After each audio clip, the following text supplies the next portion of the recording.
guys, welcome to our channel Literature Insight. இன்னைக்கு நம்ம பார்க்க போற summary the rainbow. Author name D.H. Lawrence. இவரோட full name David Herbert Lawrence. இவங்க 1885 to 1930 வரை வாழ்ந்திருக்காங்க.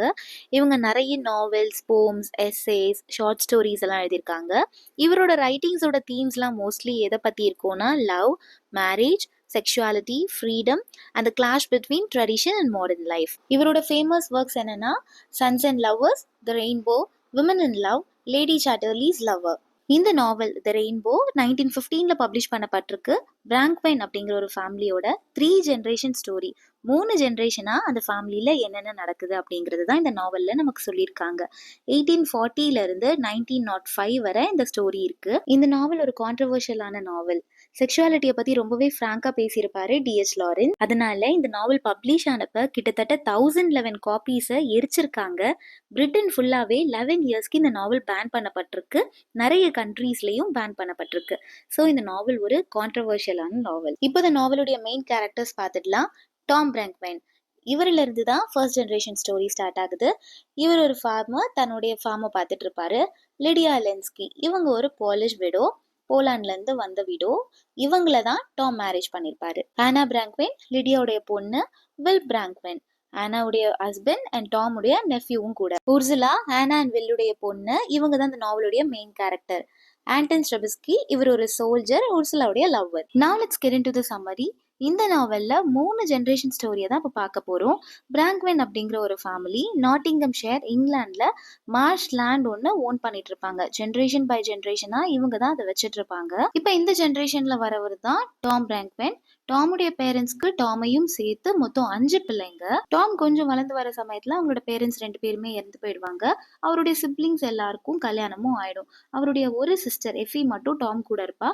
டாமும் வந்து குடிச்சிட்டு வர்றதால அண்ணன் தங்கச்சி 2 பேருக்கும் சண்டை வந்துடும்.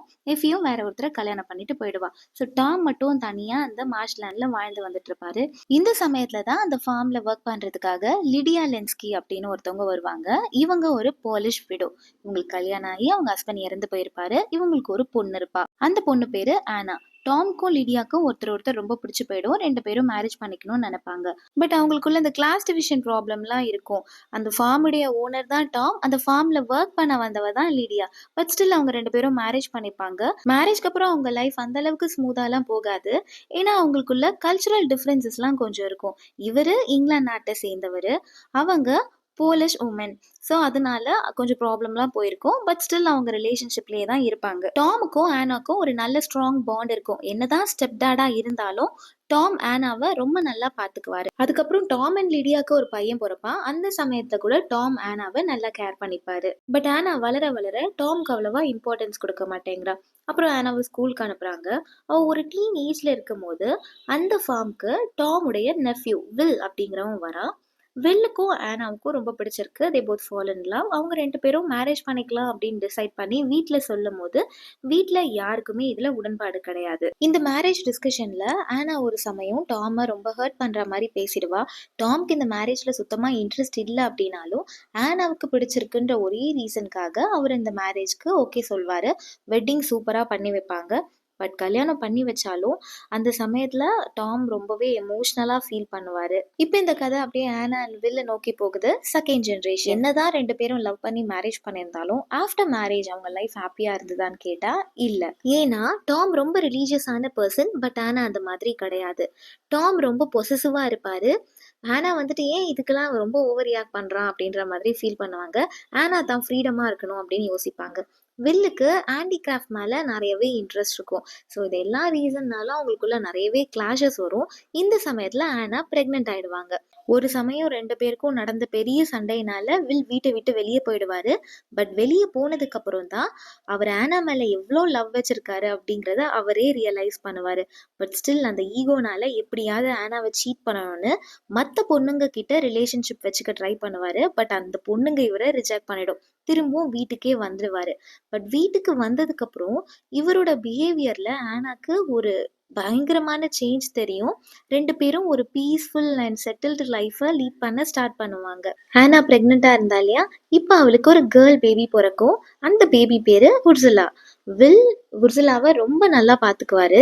உர்சுலா 10 மந்த்ஸ் பேபியா இருக்கும் போதே ஆனா அகைன் பிரெக்னென்ட் ஆயிடுவாங்க. இப்போ அவங்களால உர்சுலாவை பார்த்துக்க முடியாது இல்லையா?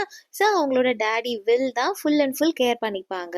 இந்த சமயத்துல என்ன ஆகும்னா, ஃபர்ஸ்ட் ஜெனரேஷன் டாம் இருக்கார் இல்லையா? ஆனாவுடைய ஸ்டெப் டாட் அவரு ஒரு ஃப்ளட்ல மாட்டி இறந்து போயிட்டு இருப்பாரு. அவரோட டெத் லிடியாவை ரொம்பவே எஃபெக்ட் பண்ணிடும். இப்போ லிடியா தன்னோட பேத்தி உர்சுலாவை பார்த்துக்குவாங்க.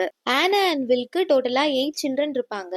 ஒரு நாள் வில் உர்சுலாவை பனிஷ் பண்றேன்னு சொல்லி ஒரு டர்ட்டி கிளாத் எடுத்து அவளோட ஃபேஸ்லயே தூக்கி எறிஞ்சிருவாரு. அது உர்சுலாக்கு ரொம்பவே ஹர்ட் ஆயிடும். இந்த இன்சிடென்ட்க்கு அப்புறம் இந்த ஃபாதர் டாட்டர் ரிலேஷன்ஷிப்ல ஒரு சின்ன கிராக் விழுந்துடும். இப்போ தேர்ட் ஜெனரேஷன் ஸ்டோரி உர்சுலாவை பத்தினது. உர்சுலா ஒரு பேஷனேட்டான சென்சிபிளான கேர்ளா வளருவா. பட் அவளுக்கு ஒரு நிலையான முடிவே எடுக்க தெரியாது. எப்பவுமே ஒரு தடுமாற்றமான மனநிலையோடவே இருக்கா. அவளோட ஸ்கூல் டேஸ்லயும் நிறைய அப்டிகல்ஸ் வருது. அதெல்லாம் தாண்டி அவளும் படிக்க ஆரம்பிக்கிறா. அவளோட ஸ்கூல் டேஸ்ல ஆண்டன் ஸ்ட்ரெபிஸ்கி அப்படிங்கிற ஒரு பையனை மீட் பண்றா. 2 பேரும் லவ் பண்ண ஆரம்பிக்கிறாங்க.